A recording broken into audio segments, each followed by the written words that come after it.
श्रीगुरुभ्यो नमः परमगुरुभ्यो नमः श्रीमदानंदतीर्थ भगवत्पादाचार्यो नमः मायावी परमानंदं दिक्ता वैकुंठमुत्तमं स्वामी पुष्करणी धीरे रमया सह मोददे कल्याणात्मदगात्राय कामिदार्थप्रदायिनी श्रीमद्वेंकटनाथाय श्रीनिवासाय ते नमो नमः। उग्रं वीरं महाविष्णुं ज्वलन्तं सर्वतोमुखं नरसिंहं भीषणं भद्रं मृत्युं नमाम्यहम्। अभ्रमं पङ्गरहितं अजडं विमलं सदा आनन्दतीर्थमुदलं भजे तापत्रयापहं चित्रैर्बदैर्घं वीरै वाक्यैर्वाणैरकण्ठितै गुरुभावं भजन्ते पादश्रीजयतीर्थवाक् आर्तिकल्पितकल्पोऽयं प्रत्यर्थिकजकेसरी व्यासतीर्थगुरुर्भूयात् अस्मदिष्टार्थसिद्धये भक्तानां मनसां भोजभानुवे कामधेनुवे नमतां कल्पतरुवे विजयेन्द्रगुरवे नमः। प्रणमत्कामधेनुं त्यावजच्चरोतरमं श्रीभवबोधकल्पादं चिन्तामणिमुपास्महे। पूज्याय राघवेन्द्राय सत्यधर्मरदाय च भजतां कल्पवृक्षाय नमतां कामधेनुवे। बुद्धिर्बलं यशोधैर्यं निर्भयत्वं मरोगदा असाध्यं वाक्पटुत्वं च हनुमन्स्मरणा भवेत्। हरि ओम्। அனைத்து சர்ஜனர்களுக்கும் அடியனின் தாழ்மையான வணக்கங்கள். மத்வ சம்பிரதாயம் துவைத்த சித்தாந்த சம்பிரதாயத்தை உலகிற்கு எடுத்து காட்டியவர் பரமகுரு மத்வாச்சாரியார் அவர்கள். மத்வாச்சாரியருக்கு பின் அவருடைய சிஷ்யர்களான பத்மநாப தீர்த்தர், நரஹரி தீர்த்தர், அக்ஷயோக தீர்த்தர் போன்ற பல யதிசிரேஷ்டர்கள் தோன்றி மத்வ சித்தாந்தத்தை பாரத தேசம் முழுவதும் பரப்பிக்கொண்டு வந்தவர்கள். அப்படிப்பட்ட மகான்களில் ஒருவருடைய சரித்திரத்தை நாம் இந்த பதிவில் பார்க்க போகிறோம். பரம வைராக்கியசாலி, ஆனால் பீடத்தை ஏற்காதவர், உத்திராதி மடத்தின் பிடி சந்நியாசி என்று சொல்லக்கூடிய பரம தயாளு, பரம வைராக்கியசாலியான ஸ்ரீ சத்யாதி ராஜ தீர்த்தர் அவர்களை பற்றி ஒரு சில விஷயங்களை நாம் இங்கே பார்க்கப் போகிறோம். ஸ்ரீ குருப்யோ நமஹ பரமகுருப்யோ நமஹ. ஸ்ரீமத ஆனந்த தீர்த்த பகவத் பாதாச்சார்யோ நமோ நமஹ. உத்திராதிமட பரம்பரையில் பலர் வந்திருந்தாலும் பிடி சந்நியாசியாக இருக்கக்கூடியவர் சங்கர்ஷ்ண உடையார் மற்றும் சத்யாதி ராஜ தீர்த்தர் போன்ற பலர் பீடத்தை ஏற்காமல் பிடி சந்நியாசியாக இருந்தவர்கள். அப்படி உத்திராதி மடத்தின் பரம்பரையில் சத்திய அபினவ தீர்த்தர், நாச்சியார் கோயிலில் குடிகொண்டிருக்கக்கூடிய சத்திய அபினவ தீர்த்தரின் பொற்கமலங்களால் சத்யாதிராஜர் என்ற பட்டத்தை பெற்றவர். பூர்ணாசிரமத்தில் அவருடைய பெயர் சிந்தாமணி வித்யாதீசர். சிந்தாமணி வித்யாதீசருக்கு சத்திய அபினவ தீர்த்தர் சத்யாதிராஜர் என்ற பெயரை சூட்டி மத்வ சித்தாந்தத்தை பாரத தேசம் முழுவதும் பிரச்சாரம் செய்ய வேண்டும் என்பதற்காக அனுப்பி வைக்கிறார். அப்படிப்பட்ட சத்திய ஆதிராஜ தீர்த்தரின் பிருந்தாவனம் வேலூருக்கு அருகில் ஷேன்பாக்கம் என்று சொல்லக்கூடிய இடத்தில் அவருடைய மூல பிருந்தாவனம் இருப்பதை நாம் பார்க்கிறோம். ஷேன்பாக்கம் என்பதற்கு வரலாறில் ஒரு பெருமை மிகுந்த பெயர் உண்டு. ஏனென்று சொன்னால் அதற்கு ஷேன்பாக்கம் என்பதற்கு பதிலாக ஸ்ரீ மத்வ விஜய நகரம் என்று புராதன பெயர் ஒன்று உண்டு. ஏன் அப்படி மத்வ விஜயநகரம் என்று பெயர் வந்தது அப்படின்னு பார்த்தா, அன்றைய காலகட்டத்தில் ஸ்ரீ மூலகுரு நம்முடைய பரமாச்சாரியார் மத்வாச்சாரியார் தேச சஞ்சாரம் செய்து கொண்டு வரும்பொழுது இந்த ஷேன்பாக்கத்திற்கு வந்து அங்கே அமர்ந்து விஷ்ணு சகஸ்ரநாமத்திற்கு உரை எழுதியிருக்கிறார் என்பதை நாம் குறிப்புகளில் பார்க்கிறோம். அது மட்டுமல்ல, மத்வாச்சாரியார் ஷேன்பாக்கத்திலிருந்து 15 கிலோமீட்டர் தொலைவில் இருக்கக்கூடிய ஒரு இடம், பரம வைஷ்ணவ சித்தாந்த இடம், பள்ளிகொண்டா என்று அதற்கு பெயர். அங்கேயும் சென்று எப்படி ரங்கநாதனை சேவிக்கிறோமோ அப்படிப்பட்ட இடம்தான் அந்த பள்ளிகொண்டா. பரமாத்மா பள்ளிகொண்ட நிலையில் இருப்பதால் அந்த ஊருக்கு பள்ளிகொண்டா என பெயர் வைத்ததாக நாம் அறிகிறோம். அங்கேயும் மத்வாச்சாரியார் சென்று தன்னுடைய தரிசனம் பெற்று அங்கே பாட்ட பிரவச்சனை செய்திருப்பதாக நமக்கு குறிப்புகள் காட்டுகிறது. அப்படிப்பட்ட மத்வாச்சாரியார் ஷேன்பாக்கத்தில் இருந்த காரணத்தால் அந்த இடத்திற்கு புராதன காலத்தில் ஸ்ரீ மத்வ விஜய நகரம் என்று ஒரு பெயர். இன்னும் பல விசேஷம் ஷேன்பாக்கத்திற்கு என்ன என்று சொன்னால், அதே ஷேன்பாக்கத்திற்கு வியாசராஜர் தன்னுடைய சஞ்சாரத்தின் வரும்பொழுது இதே ஷேன்பாக்கத்தில் அவருடைய பொற்கரங்களால் சஞ்சீவிராயர் ஹனுமந்தன் வாயுதேவரை பிரதிஷ்டாபனம் செய்திருப்பதையும் நாம் பார்க்கிறோம். இது இரண்டு மட்டுமல்ல, இன்னொரு விசேஷம் என்ன என்று நாம் பார்த்தோம் என்று சொன்னால், கலியுக கல்பவருக்ஷ காமதேனு. கலியுக தெய்வம் என்று சொன்னால் அனைவரும் திருப்பதி திம்மப்பனை நினைத்து கொள்கிறோம். கலியுக கல்பவருக்ஷ காமதேனு அப்படி என்று சொன்னால் மகாபிரபு மந்த்ராலய ஸ்ரீ ஸ்ரீ ராகவேந்திர பிரபுவைத்தான் அனைவரும் பார்ப்போம். அப்படிப்பட்ட மந்த்ராலய பிரபு ஸ்ரீ ஸ்ரீ ராகவேந்திர குருகள் இதே ஷேன்பாக்கத்திற்கு வந்திருந்து ஒரு நாள் அல்ல, 2 நாள் அல்ல, ஏறத்தாழ 14 நாட்கள் அந்த இடத்தில் அமர்ந்து ராம பூஜை செய்து சஜ்ஜனங்களுக்கு ஆசி வழங்கியிருப்பதாக நாம் வரலாற்றில் பார்க்கிறோம். அப்படிப்பட்ட பெருமை வாய்ந்த ஷேன்பாக்கத்திற்கு பெயர் ஸ்ரீ மத்வ விஜயநகரம்.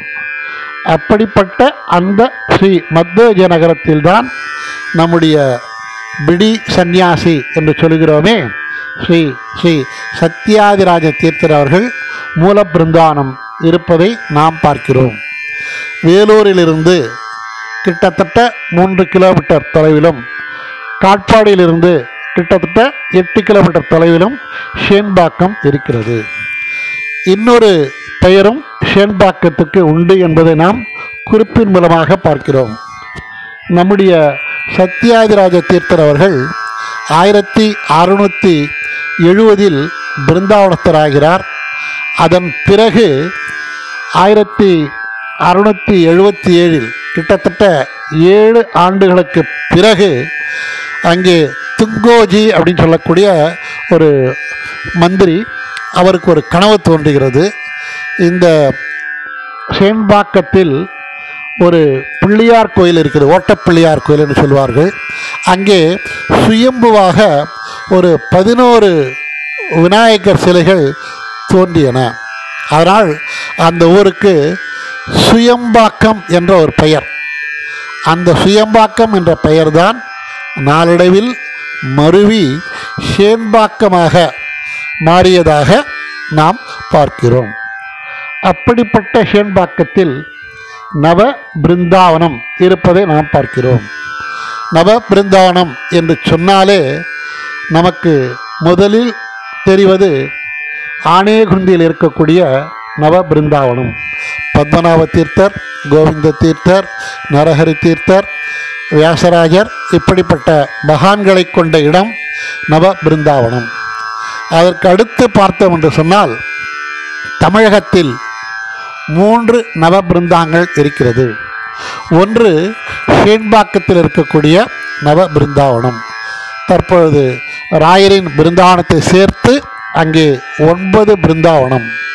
அந்த 9 பிருந்தாவனத்திலும் பார்த்தோம் என்று சொன்னால் வியாசராஜர் மடத்தை சேர்ந்த 2, உத்திராதி மடத்தை சேர்ந்த 2, 4, அதுபோக சத்தியாதிராஜ தீர்த்தர் இருக்கு பிறகு அவருடைய சிஷ்யர்கள் 4 பிருந்தாவனமாகவும் தற்பொழுதைய ராகவேந்திர தீர்த்தரின் பிருந்தாவனமும் சேர்த்து 9 பிருந்தாவனம், தட்சிண நவ பிருந்தாவனம் என்று அதற்கு பெயர்.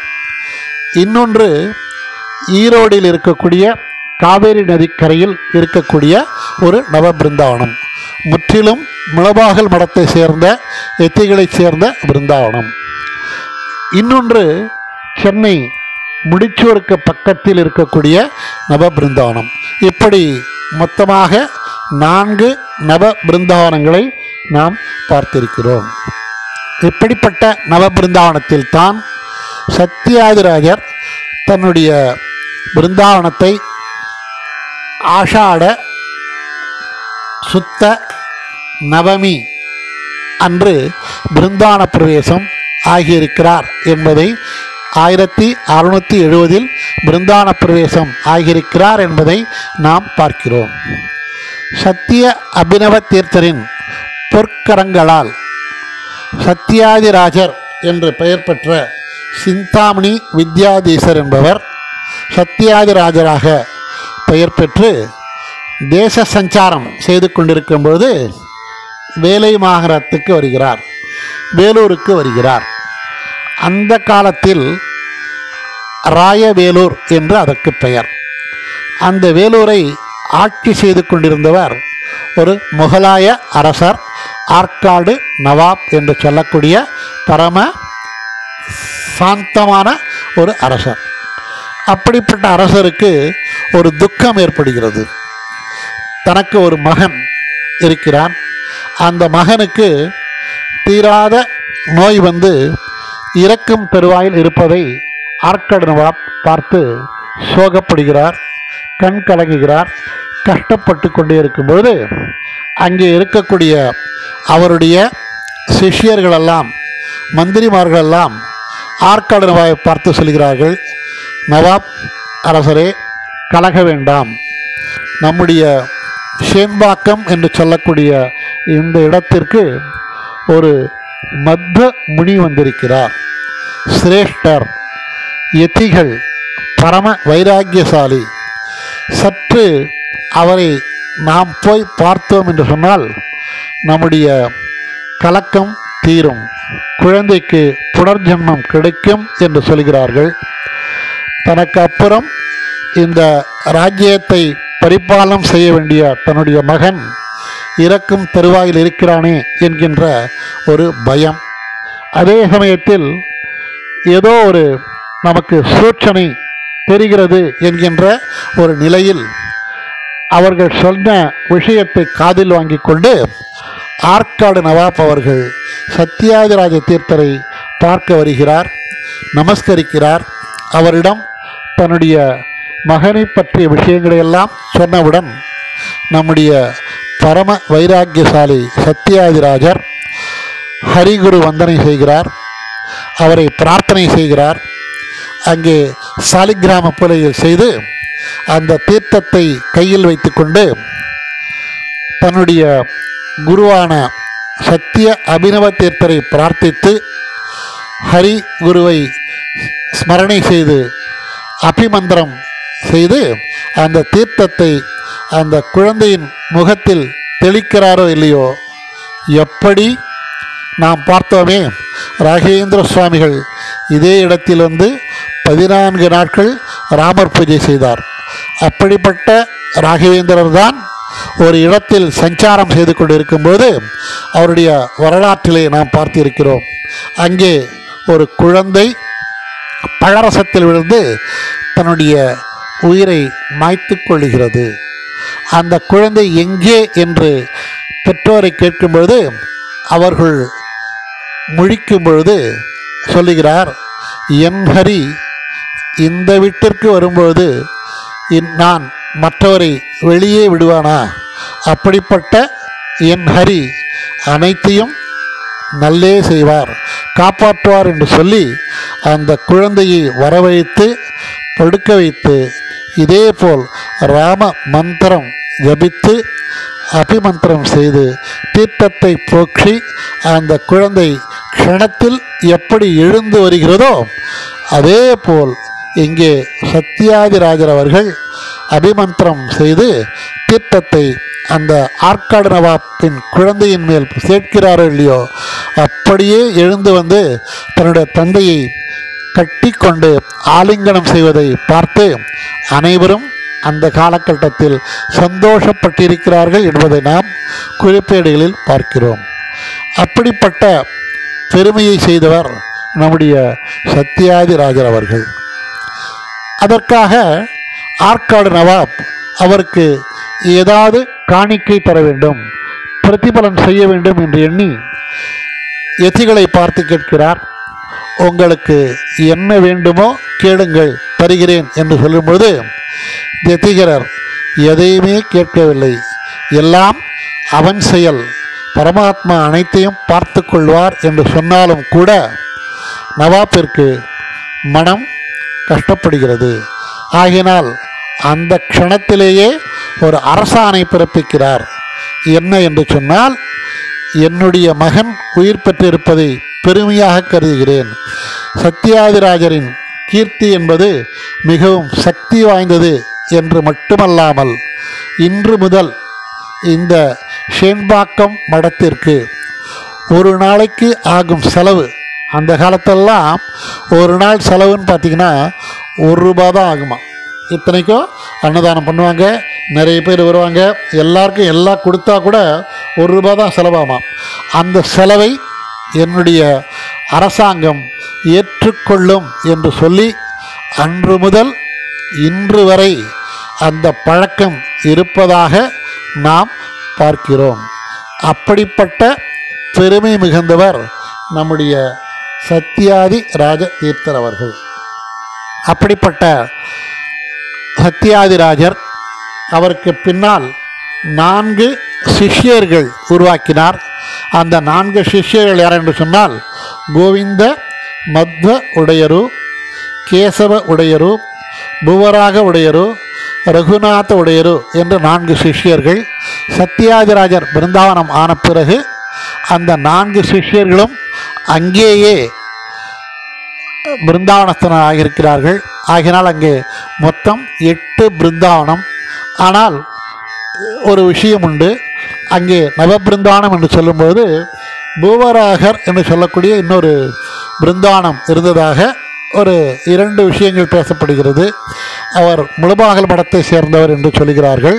அங்கே மொத்தம் 9 பிருந்தாவனம் இருந்ததாக வரலாறு ஏடு நமக்கு சுட்டி காட்டுகிறது. ஆனால் காலகட்டத்தில் 20ஆம் நூற்றாண்டில் ஒரு பெரிய வெள்ளம் பிரளயம் வந்தபோது அந்த 4-5 பிருந்தாவனங்களும் நீரில் மூழ்கி விடுகிறது. அந்த பக்தர்களெல்லாம் மீண்டும் அதை தோண்டி எடுக்கும் பொழுது அந்த ஒரு பிருந்தாவனம் மட்டும் கிடைக்காமல் 3 பிருந்தாவனம் மட்டும் இருப்பதால் அங்கே மொத்தம் 8 பிருந்தாவனமாக இருக்கிறது. அதில் ஒன்று சத்யாதிராஜர் பிருந்தாவனம், இன்னொன்று ஸ்ரீபதி தீர்த்தர் பிருந்தாவனம், இன்னொன்று கம்பாளு ராமச்சந்திர தீர்த்தர் பிருந்தாவனம், இன்னொன்று வித்யாபதி தீர்த்தர் பிருந்தாவனம் என்று சொல்லக்கூடிய 4 பிருந்தாவனம், மொத்தமாக 8 இருந்தது. அதன் பிறகுதான் பக்தர்களெல்லாம் ஒன்றிணைந்து மீண்டும் இதை நவபிருந்தாவனமாக ஆக்க வேண்டும் என்று சொல்லி ஸ்ரீ ராகவேந்திரன் மிருத்திகா பிருந்தாவனத்தை கொண்டு வந்து வைத்து மீண்டும் அதை நவ பிருந்தாவனமாக மாற்றி இருக்கிறார்கள் என்பதை நாம் பார்க்கிறோம். அப்படிப்பட்ட நவ பிருந்தாவனம் ஷேன்பாக்கத்தில் இருக்கிறது. அங்கேதான் சத்யாதிராஜ தீர்த்தருடைய மூல பிருந்தாவனம். அவர் மூல பிருந்தாவனம் ஆவதற்காக ஏன் அங்கே தேர்ந்தெடுத்தார் என்று பார்த்தோம் என்று சொன்னால், ஏற்கனவே நாம் பார்த்த மாதிரி அந்த ஷேன்பாக்கத்தில் தான் ஸ்ரீ மத்வாச்சாரியர் சென்ற இடம். ஸ்ரீ வியாசராஜர் சஞ்சீவிராயரை பிரதிஷ்டாபனம் ஆலயம் செய்த இடம், ஸ்ரீ ஸ்ரீ ராகவேந்திரர் ராமதேவ பூஜை செய்த இடம். அது மட்டுமல்லாது அங்கே 3 யத்திகளாக இருக்கக்கூடிய ஸ்ரீபதி தீர்த்தர், கம்பாடு ராமச்சந்திர தீர்த்தர், வித்யாபதி தீர்த்தர் இருக்கும் இடத்தில்தான் எனக்கும் பிருந்தாவனம் ஆக வேண்டும் என்ற ஆசையினால் பாத சஞ்சாரமாக ஷேன்பாக்கம் வந்து அடையும் பொழுதுதான் ஆற்காடு நவாப்பின் மகனுக்கு மீண்டும் உயிர் பிச்சை கொடுத்தது சத்தியராஜ தீர்த்தர் என்பதை நாம் வரலாறு மூலமாக பார்க்கிறோம். அப்படி இருக்கக்கூடிய காலத்திலே அவருடைய பெருமை என்று சொல்லும் பொழுது இன்னொன்றும் இருக்கிறது. அதே ஆற்காடு நவாப் இப்பொழுது நாம் பார்க்கிறோம், வேலூரில் ஒரு பெரிய கோட்டை, ஃபோர்ட்டுன்னு சொல்லுவாங்க, 4 பக்கம் தண்ணீர் அகழி அங்கே ஒரு பெரிய கோவில், பெரிய கோட்டை இருப்பதை நாம் இப்போ பார்க்கிறோம். அந்த கோட்டைக்குள்ளார இறைவன் இல்லை, அங்கே எந்த கடவுளும் இல்லாமல் இருந்த ஒரு கோவில் அது. ஆனால் காலப்போக்கில் அங்கே ஜலகண்டேஸ்வரர் என்று சொல்லக்கூடிய ஈஸ்வரனை கொண்டு வந்து வைத்து இப்போது மிகவும் பிரசித்தி பெற்ற இடமாக ஜலகண்டேஸ்வரர் கோயில் இருப்பதை நாம் பார்க்கிறோம். அப்படிப்பட்ட இடம்தான் வேலூர் கோர்ட். அந்த கோர்ட்டை கட்ட வேண்டும் என்று ஆற்காடு நவாப்பிற்கு ஒரு ஆசை, அங்கே ஒரு கோட்டையை கட்டணும் அப்படின்ட்டு. அப்போது அங்கே 2 ராஜாக்கள் இருந்தார்கள்.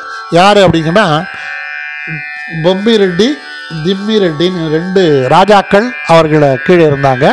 அந்த 2 பேரும் ஆற்காடு நவாபின் ஆக்கியின்படி கோட்டையை கட்டணும் அப்படின்னு சொல்லிட்டு பெரிய பெரிய ஆர்கிடெக்டர்லாம் வராங்க, பெரிய பெரிய விஞ்ஞானிகளை வைத்து அந்த கோட்டை கட்டப்படுகிறது. ஆனால் கட்டினால் ஒரு சில நேரம் இருக்கும் வழி திருப்பி எல்லாம் சரிஞ்சு கீழே வந்துடுது. இப்படியே கட்ட கோட்டை சரிந்து கொண்டு வருவதை பார்ப்பதற்கு மிகவும் வேதனைப்படுகிறார்கள். அப்பொழுதுதான் அவர்களுக்கு ஒரு சூசனை தெரிகிறது. மீண்டும் நாம் இங்கே இருக்கக்கூடிய மகான் சத்தியாதிராஜரை பார்த்து அவர் அனுகிரகம் பெறலாம் என்று சொல்லி பொம்மிரெட்டியும் அந்த பொம்மிரெட்டி திம்மிரெட்டி மன்னர்கள் சத்தியாதிராஜை பார்க்க வருகிறார்கள். நமஸ்கரித்து இந்த கோட்டை பற்றிய விஷயத்தை சொல்லும்பொழுது மீண்டும் நம்முடைய மகான் சத்தியாதிராஜர் அவர்கள் பிரார்த்தனை செய்து ஸ்ரீ ராமரின் அனுகிரகத்தால், ஹரியின் அனுகிரகத்தால், வாயுகுரியின் அனுகிரகத்தாலும் தன்னுடைய பரமாத்ம குருவான சத்திய அபினவ தீர்த்தின் அனுகிரகத்தாலும் தியானம் செய்து மந்த்ராட்சதை கையில் கொடுத்து கட்டுங்கள் என்று சொல்லுகிறார். ஆனால் கூடவே ஒரு விஷயத்தை சொல்லி அனுப்புகிறார். நீங்கள் இந்த மந்த்ராட்சை போட்டு கட்டும் பொழுது அந்த கட்டிடத்தின் நடுவிலே ஆங்காங்கே பிருந்தாவனம் மாதிரி அமைப்பு இருக்க வேண்டும் என்று சொல்லுகிறார். அப்படி கட்டினீர்கள் என்று சொன்னால் அந்த கோட்டை பல வருடங்கள் இருக்கும் என்பதை சொல்லி அனுப்புகிறார். அதை போலவே பொம்மிரெட்டி திம்மிரெட்டி இருவரும் பல மந்த்ராட்சி எடுத்துக்கொண்டு வருகிறார்கள். அங்கே மீண்டும் அந்த கோட்டை கட்டப்படுகிறது. மகானின் யோசனைப்படி ஆங்காங்கே பிருந்தாவன வடிவில் இருப்பதை தற்பொழுதும் நாம் பார்த்து கொண்டிருக்கிறோம். இன்னும் அந்த கோட்டை என்பது பல 100 வருடங்கள் ஆன பின்னும் மிகவும் கெட்டியாக இருப்பதை நாம் பார்க்கிறோம் என்று சொன்னால் அதுவும் சத்தியாதிராஜ தீர்த்தரின் மகிமையில் ஒன்று. அவர் தந்த பல மந்த்ராட்சையும் அவர் தன்னுடைய குருவின் மீதும் ஹரியின் மீதும் வைத்திருந்த பக்தியும் நமக்கு எடுத்து காட்டுகிறது என்பதை நாம் பார்க்கிறோம்.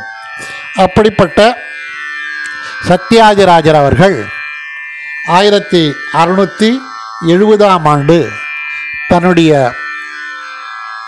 பிருந்தாவன பிரவேசத்தை வேலூரில் இருக்கக்கூடிய ஸ்ரீ மத்வஜய நகரம் என்று சொன்னோமே அந்த ஷேன்பாக்கத்தில் பிருந்தாவன பிரவேசமாகிறார். அவருடைய ஆண்டு 1670 ஆஷாட சுத்த பக்ஷ நவமி என்று பிருந்தாவன பிரவேசமாகிறார். இன்னொன்று பார்த்தோம் என்று சொன்னால் அங்கே ஏற்கனவே நாம் சொன்ன மாதிரி அந்த ஊரில் துகோஜின்னு ஒரு மன்னர் இருந்தான்னு சொன்னோம் இல்லையா, அவருடைய கனவில் தான் தோன்றது இந்த இடத்துல ஒரு பிள்ளையார் உற்பத்தி ஆகி கொண்டிருக்கிறார். ஒரு பிள்ளையார் இல்லை, 11 பிள்ளையார், எல்லாம் ஓம்கார வடிவில் உண்டான பிள்ளையார் சுயம்புவாக உருவாகிறது. அதனால் அவருக்கு சுயம்பாக்கம் என்ற பெயர் என்பது நாம் ஏற்கனவே பார்த்தோம். அதுதான் மருவி ஷேன்பாக்கமாக மாறியது என்பதையும் நாம் பார்க்கிறோம். இன்னொரு மகிமை என்ன அப்படின்னு கேட்டோம் என்று சொன்னால், சத்யாதிராஜர் தன்னுடைய காலத்திலேயே 3 உத்திராதி மடத்தையும் வியாசராமட பீடாதிபதிகளையும் பார்த்திருக்கிறார் என்பதுதான் வரலாறு. சத்திய அபிநவ தீர்த்தர், சத்திய பராயண தீர்த்தர், அதே மாதிரி வித்யாபதி தீர்த்தர், கம்பாளு ராமச்சந்திர தீர்த்தர், இவர்களையெல்லாம் பார்த்த பெருமை சத்யாதிராஜருக்கு உண்டு. இன்னொரு பெருமை என்னவென்று சொன்னால், சத்திய பராயண தீர்த்தர் தன்னுடைய சிஷ்யரான சங்கர்ஷ்ண உடையார், அவரும் ஒரு பிடி சந்நியாசி. சங்கர்ஷ்ண உடையாருக்கும் சத்யாதி தீர்த்தருக்கும் ஒரு தொடர்பு உண்டு என்பதை இந்த விஷயம் நமக்கு எடுத்து காட்டுகிறது. என்னவென்று சொன்னால், நவக்கோட்டி நாயகன் என்று சொல்கிறோமே, இன்றைய புரந்தரதாசர், தாசர்களிலெல்லாம் சிறந்தவர் புரந்தரதாசர், நவக்கோட்டி நாயகர், ரத்ன வியாபாரி.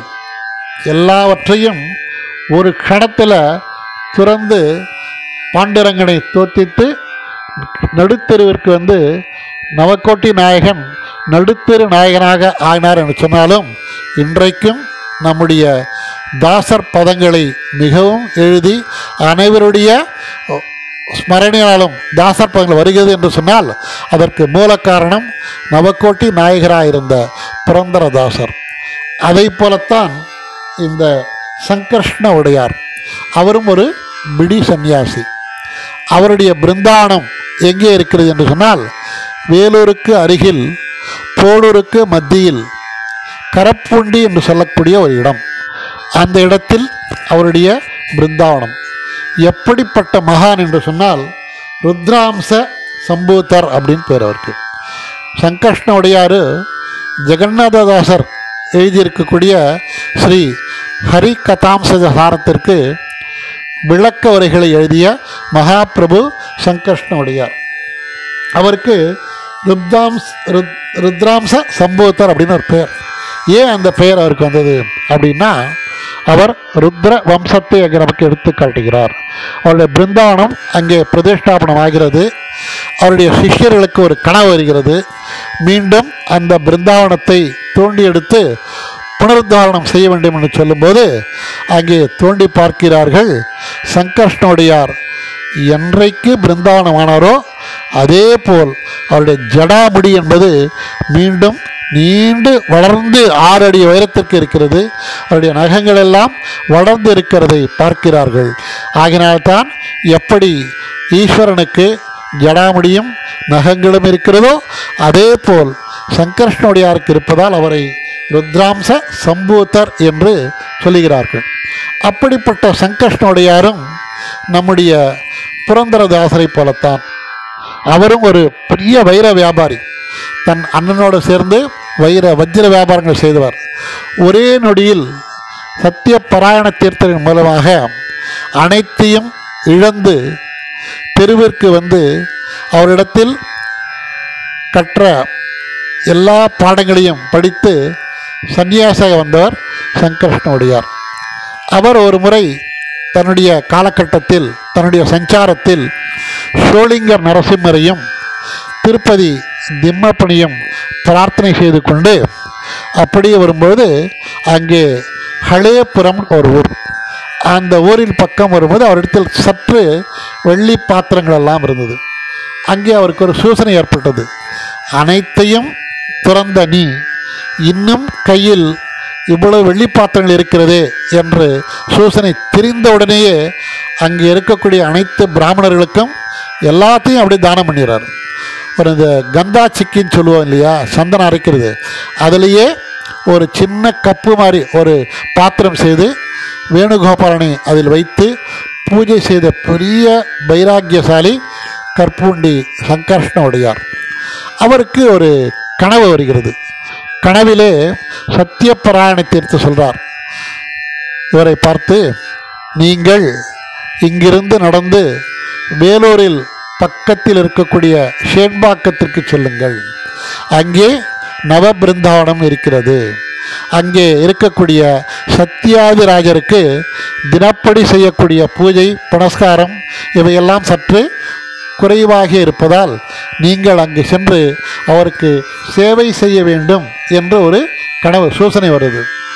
தன்னுடைய சத்தியபராயணன் தலைமையில் சிறக்கொண்டு அவர் சொன்ன ஆக்கியப்படி நேராக வேலூருக்கு வரார் சங்கர்ஷ்ணோடியார். சத்யாஜி தீர்த்தர் அவர்களுக்கு சேவை செய்கிறார். ஒரு நாள் அல்ல, 2 நாள் அல்ல, ஒரு வாரம் அல்ல, ஒரு மாதம் அல்ல, ஒரு வருஷம் அல்ல, கிட்டத்தட்ட 9 வருடங்கள் அங்கே சத்யாதிராஜருக்கு அனைத்து பூஜைகளையும் செய்து அங்கு இருந்தபடியே ஹரி கதாம்சரசாரத்திற்கு விளக்குவரை எழுதி பாட்டப்பிரவச்சனை செய்து கொண்டு சங்கர்ஷ்ணோடியார் பின் திரும்பி வரும்பொழுதுதான் அங்கே சிப்பகிரி என்று சொல்லக்கூடிய நரசிம்மருக்கு எதிரில் தன்னுடைய பிருந்தாவனம் ஆக வேண்டும் என்று சிஷ்யர்களால் பிருந்தாவனத்தில் ஆகிறவர் ஸ்ரீ சங்கர்ஷ்ணோடியார். சங்கர்ஷ்ணோடியாருக்கும் நம்முடைய சத்யாஜி தீர்த்தருக்கும் ஒரு தொடர்பு இருப்பதை இதன் மூலமாக பார்க்கிறோம். இதுவும் சத்யாதிராஜரின் ஒரு பெருமையாக நாம் கருதுகிறோம். அப்படிப்பட்ட சத்யாதிராஜருடைய ஆராதனை ஒவ்வொரு வருடமும் ஆஷாட சுக்லபக்ஷ நவமி என்று வருகிறது. நாம் அனைவருமே அங்கே சென்று அவரை பார்க்க வேண்டும், தரிசிக்க வேண்டும். எப்படி பகவானை நாம் பிரார்த்தனை செய்து பகவான் பதம் அடைய வேண்டும் என்று சொன்னால் எதற்கும் ஒரு மார்க்கம் உண்டு. எப்படி சொல்லுவாங்க, அந்த காலத்தெல்லாம் ரிஷி மூலம் நதி மூலம் அப்படின்னு சொல்லுவாங்க. ஆனால் குருவின் பாதம் யார் ஒருவர் பற்றுகிறார்களோ அவர்களுக்கு ஹரியின் அனுகிரகம் நிச்சயம் என்பதில் எந்த சந்தேகம் இல்லை. அதனால தான் சுமத்விஜயத்தில் ஒரு லைன் வருது. என்ன வருது? முகுந்த பக்தியை குரு பக்தி ஜாயின்னு வருது. என்னென்னா, குரு இல்லாமல் நாம் முகுந்தனை அடைய முடியாது. அப்படிப்பட்ட மகான்கள் தோன்றிய தேசம்தான் நம்முடைய பாரத தேசம். துவைத சித்தாந்தத்தை எழுதிய பரப்பிய மத்த முனிகளில் ஒருவரான சத்யாதிராஜரின் பற்றிய ஒரு சில விஷயங்களை அனைவரோடும் பகிர்ந்து கொள்வதில் மகிழ்ச்சி அடைக்கிறேன். அப்படிப்பட்ட பரம வைராக்கியசாலியான சத்யாதிராஜ தீர்த்தர் யார் ஒருவர் அவரை ஸ்மரணை செய்கிறாரோ அனைவருக்குமே அவர் தன்னுடைய அனுகிரகத்தையும் தன்னுடைய குருவான சத்திய அபினவ தீர்த்த அனுகிரகத்தையும் ஸ்ரீ ஸ்ரீ மூலராமரின் அனுகிரகத்தையும் தருவார் என்பதில் ஐயமில்லை என்று சொல்லிக்கொண்டு அனைவரும் குருவையும் குரு பாதாரத்தையும் அவர் மூலமாக பரமடையும் அடைய சரியாக இருக்கும் என்று சொல்லி இந்த வீடியோவை உங்களுடைய JRBPL ரகோத்தமாச்சார் என்கின்ற சேனலில் நான் போட்டிருக்கிறேன். தயவுசெய்து இதை சப்ஸ்கிரைப் செய்து மற்றவர்களுக்கும் இதை ஷேர் செய்ய வேண்டும் என்று கேட்டுக்கொண்டு, மங்களம் கோச்சலேந்திராய மகனீய குணாப்தயே சக்கரவர்த்தி ஜனோதாய சார்வபௌமாய மங்களம் ஸ்ரீயகாந்தாய கல்யாண நிதையே நிதையத்தினாம் ஸ்ரீ வெங்கட நிவாசாய ஸ்ரீனிவாசாய மங்களம் மங்களம் மங்களம்.